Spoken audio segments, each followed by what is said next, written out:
हम लोगों के पास में सेकंड चैप्टर है 10th क्लास के लिए एसिड बेस सॉल्ट, सबसे स्कोरिंग चैप्टर है। सबसे पहले हमारे पास टॉपिक था इसके अंदर how do acid and base react with metal. Metal के साथ में एसिड और बेस रिएक्ट कैसे करते हैं, ये बहुत कॉमन सी रिएक्शन हम फर्स्ट चैप्टर से पढ़ते आ रहे हैं।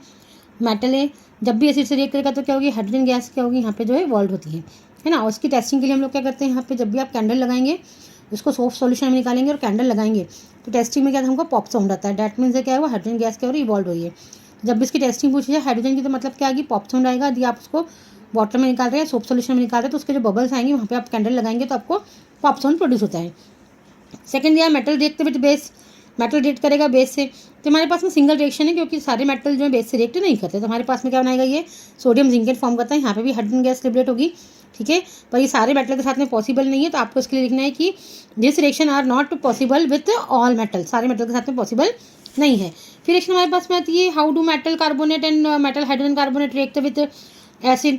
तो ये तो बहुत कॉमन रिएक्शन में दो टेस्ट ट्यूब ले लिया, एक में हमने सोडियम कार्बोनेट लिया, एसिड डाला, सोडियम बाइकार्बोनेट लिया, एसिड डाला, दोनों में ही सॉल्ट फॉर्मेशन होता है, वाटर बनता है, कार्बन डाइऑक्साइड जो वो लिबरेट होती है। कार्बन डाइऑक्साइड की टेस्टिंग करने के लिए हमारे पास में वही है कि हम उसको लाइन बॉटम में पास करेंगे तो हमको मिल्की कलर मिलता है। तो हमारे पास में यहाँ पे गैसेस की टेस्टिंग भी है। हाइड्रोजन के लिए पॉप साउंड है और हमारे पास कार्बन डाइऑक्साइड के लिए कि हमको मिल्की फॉर्म करना है, मिल्की कलर फॉर्म करना है, बनेगा यहाँ पे वो भी सॉल्ट बनेगा, वाटर बनेगा और क्या निकलेगी, कार्बन डाइऑक्साइड गैस रिलीज होगी। हमने पास किया कार्बन डाइऑक्साइड को लाइन वाटर में, हमारे पास में लाइन वाटर कैल्शियम हाइड्रोक्साइड देते हैं। जैसे CO2 पास करेंगे तो हमारे पास में व्हाइट कलर का प्रेसिपिटेट बनता है, क्योंकि व्हाइट कलर का इसलिए बनता है कि CaCO3 मार्बल का भी फॉर्मूला होता है। मार्बल के लिए भी हम लोग CaCO3 लगाते हैं, यहाँ पे व्हाइट प्रेसिपिटेट आता है, वाटर बनता है। समझ जाइए यहाँ पे निकली अपनी कार्बन डाइऑक्साइड गैस निकली हुई है।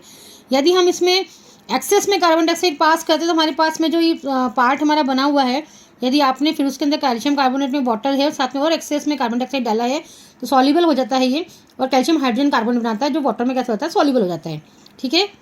How do acid and base react with each other. Acid और बेस आपस में रिएक्ट करके क्या करेंगे, तो भाई न्यूट्रलाइज करते हैं। तो हमारे पास में एसिड और बेस जब भी आपस में रिएक्ट करेगा, ये बेस है क्योंकि OH है, ये एसिड है क्योंकि H+ है। जब भी आप इसको रिएक्ट करेंगे तो क्या बनेगा, सॉल्ट और वाटर मॉलिक्यूल जो रिलीज होता है। यदि वाटर मॉलिक्यूल रिलीज हो रहा है डैट मीन्स न्यूट्रलाइजेशन रिएक्शन है, क्योंकि एसिड और बेस जब भी एक साथ मिलेंगे तो एक दूसरे को न्यूलिफाइड कर देते हैं, न्यूट्रल कर देते हैं, और वाटर मॉलिक्यूल को क्या करते हैं, रिलीज करते हैं। वाटर को रिलीज करेंगे तो उसको क्या करेंगे हम लोग, न्यूट्रलाइजेशन रिएक्शन, मतलब वो न्यूट्रल फॉर्म कर रहा है, न्यूट्रल कर रहा है उसको। रिएक्शन क्या बनेगी, base plus acid to give salt and water, that is called neutralisation reaction.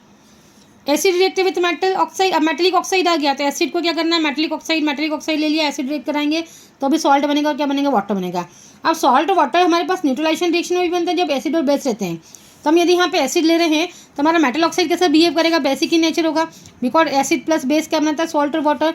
इस साइड यदि सॉल्ट और वाटर बन रहा है और ये मेटलिक ऑक्साइड है और यहाँ पे यदि एसिड है तो मतलब इसका बिहेवियर कैसा होगा, बेसिक होगा नेचर में।